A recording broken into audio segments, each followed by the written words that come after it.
Today we're going to talk about finances. So, I want you to follow along with this article called by thebalance.com.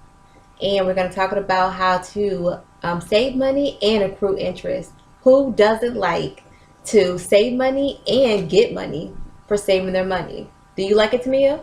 Yes, of course. Okay, so let's talk about high yield savings accounts. So a high yield savings account is the best ones that I know to get are the ones that don't have a brick and mortar. So it's not a standing, like money mutuals accounts. Barclay is a great one to have. And the reason why I say this is because they're able to offer you higher APY due to they're not brick and mortar type of business. So, So you mean like because I did some research, okay. and Ally, I believe, is one that I ran across, and it's a higher interest rate than even my bank. Oh, Yeah, like my brick and mortar bank. right. So I don't want to say the name because it's very traditional and it's like everywhere. But yeah, you're right. The online is usually higher. Right. Because they're saving money by not having a brick and mortar. If you don't know what a brick and mortar is means there's somewhere you can walk in. Like actually facilities that Right. you walk in. Mm-hmm. Yeah.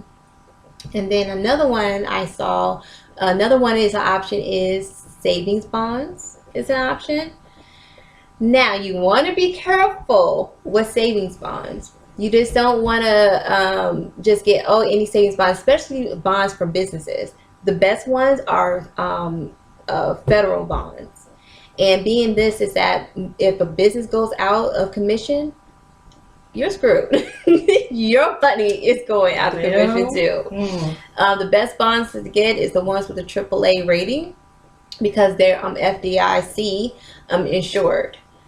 And you definitely want a bond that's FDIC insured because if God forbid something happens, you get your money. Opposed to if it's not FDIC insured and doesn't have a AAA rating to it, you won't be getting your money, or you'll get some of your money depending on the type of bond that you have.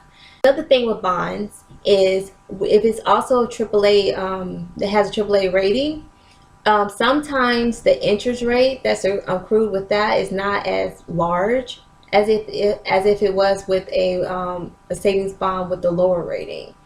And even though they may kind of like turn people off, like, oh, I'm not really getting as much accrued interest with my money, but still it's still the better choice, being that if the stock market crashes, you get your money.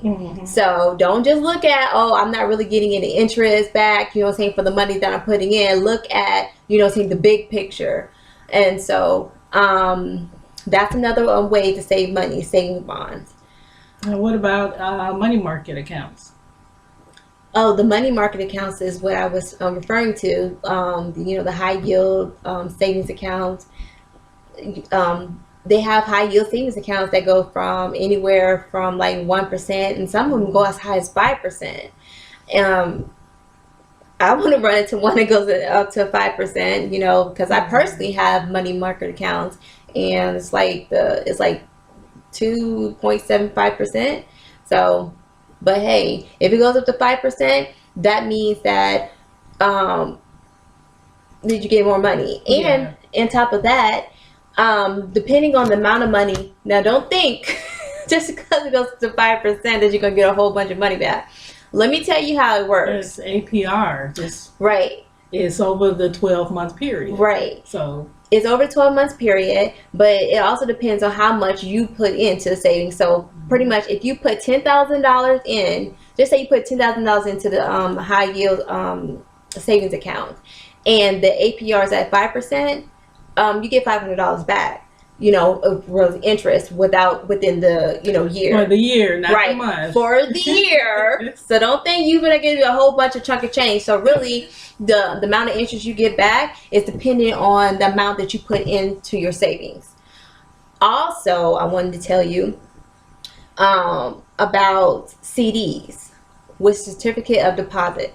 Oh, well, before you get in that, just make sure you shop around. Oh yeah. I wanted to say earlier for when you're looking at high yield savings account, interest bearing account, money markets account, look at the terms because some have fees and costs. Yes. Some have a minimum amount that you have to just keep in there. Right. Or there's an additional cost, monthly, Maintenance. handling Right. maintenance fee. So just do your little research and compare and contrast and get the best deal out there because it's competitive right now. The market is competitive and you just need to shop just like you do grocery shopping. Right. Make your money work for you. The idea is to save your money and get their money pretty much.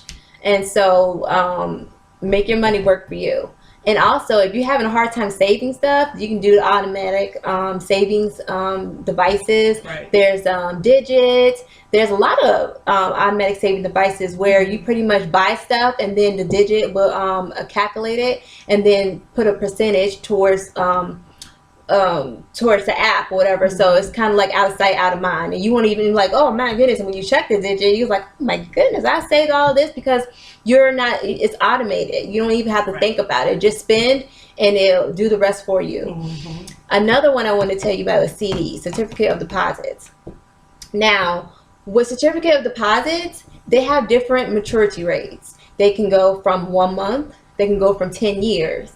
Now, that's a good certificate of deposits to have for emergency purposes. But however, when you do the terms, make sure you're very wary about the terms because once you put it in, say if you have a certificate deposit for a year, do not withdraw that money. Can't touch it. You cannot touch it. And if you do touch it, you will be penalized. Do you hear me? Like, this is not like a savings account. This is an actual certificate of deposit, CD. So it's locked in for that year. It's locked in, so I mean, it would defeat the purpose of you taking out the money before the terms ends because you're losing money opposed to actually gaining interest. Now, another thing I want to tell you about CDs is that be wary of the ones that you pick because once you put in that term, you also, when you put in that term, so say if the stock market, the interest rate for CDs go up, and once you're stuck into a term, the interest rate that you're stuck in is the interest you're going to get. It doesn't go up and it doesn't go down depending on how the stock market is. So just be wary about that. So I wouldn't advise you to get 10-year terms. Don't get 5-year terms. If you want to do like the CD staggered ladder thing, you can do that. Where you're having like multiple CDs and then maturing like, year after year, saying back to back to back. So yeah, like when you have the CD ladder, yes, and you set up, let's say you have like $10,000, you split them up because this is how it works in the financial world. When you have, especially CDs, if you have like a 5-year term or a 10-year term, those are usually at a higher interest rate. That's why people, love to go for those. But the problem with that is that you don't want to lock up your money for 5 years, right? So it's called CD laddering. You set up a CD ladder. Those the $10,000 that you have, you can split it up five different ways, $2,000 each.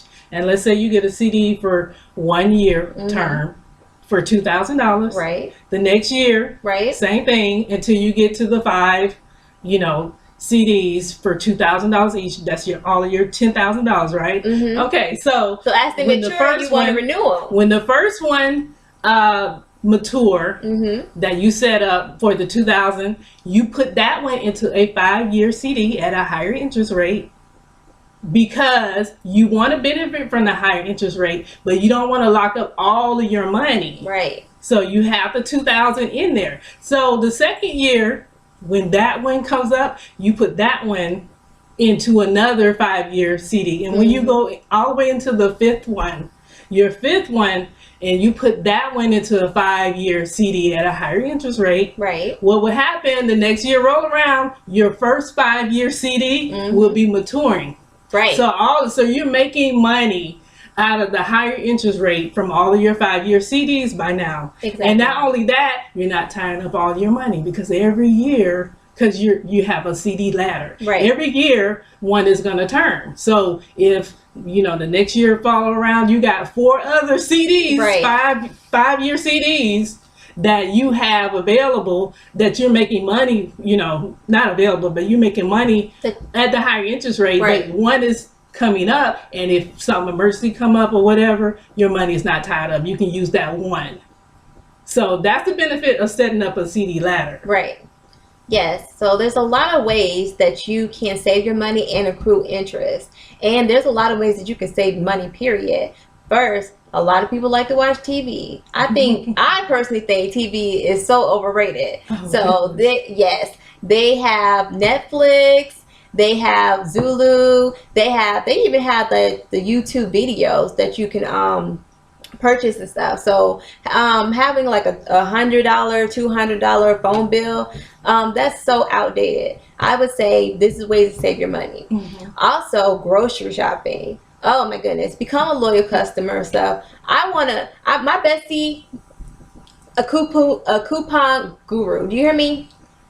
I need somebody that knows how to do the manufacturing coupons and the store coupons. I need to be able to have spend like $20 and get like a house full of stuff. Oh my goodness. Yes, absolutely. I need my money to stretch. Okay. Yeah. So that's ways to save, and then automatic savings. Saying set up an amount. To save. Here's my thing. A lot of people don't go by the 50-30-20 rule. So the 50-30-20 rule, if you do not know, 50% goes to your necessities, 30% goes to your wants, and 20% goes to your savings. Save when you get your check or any type of income you get. Save first. Okay. Like what they say, pay yourself first. Pay yourself Automatic first. transfer, boo. Yes. Pay yourself first and then pay everything else later. And by doing this, you're not like, oh my goodness, I'm just working to pay bills. No, you're working to live. You hear me? Because if something happens to you, they're going to have your job posted the very next day. So, I would say pay you first. Save first. Warren Buffett said that. And not just a regular savings account. Get your interest bearing account. Okay? Absolutely. Do that. Also, there's a lot of ways to save money. Let's see, shopping around vehicle, your insurance on your vehicle. Now, the insurance is not only based off of your driving record and stuff like that. It's also based off of where you live. And so a lot of people don't know that. They were like, oh, say I'm doing everything right. I'm not getting any tickets, but my car insurance is still high. It's because of where you live. They probably see that as a threat. And so your interest, your insurance payment is so high. So still, there's a way to get out there. Shop around. Also you can use discounts. Like if you have, like you're in an honor society, you can get discounts for that. So like Geico does discounts for Delta Mu Delta Honor Society. What do you call it? AAA? Right. You can get discounts, for 2 cars on one. So there are different discounts that you can get in a variety of places. If you're going out to eat with your friends, okay. Now, or by yourself, you can order smaller portion appetizer. Appetizer, actually that's a portion control. So that's also help. Appetizer is a portion control. We don't want to talk about that. Okay? Right, we're not going to talk about that. But it's portion control. You know what I'm saying? Get an appetizer. Sign up for the reward program, okay? Because if you're like me and you enjoy food, okay, and food enjoy you, just sign up for the reward program. They have them, just about every restaurant have that program now. So go for it, boo. Yes. So those are the money saving tips that we have for today. Thank you for watching the Tania and Tamika show, and be sure to check us out on Facebook, Instagram, and our YouTube channel, and continue to watch us every Sunday at 4 p.m.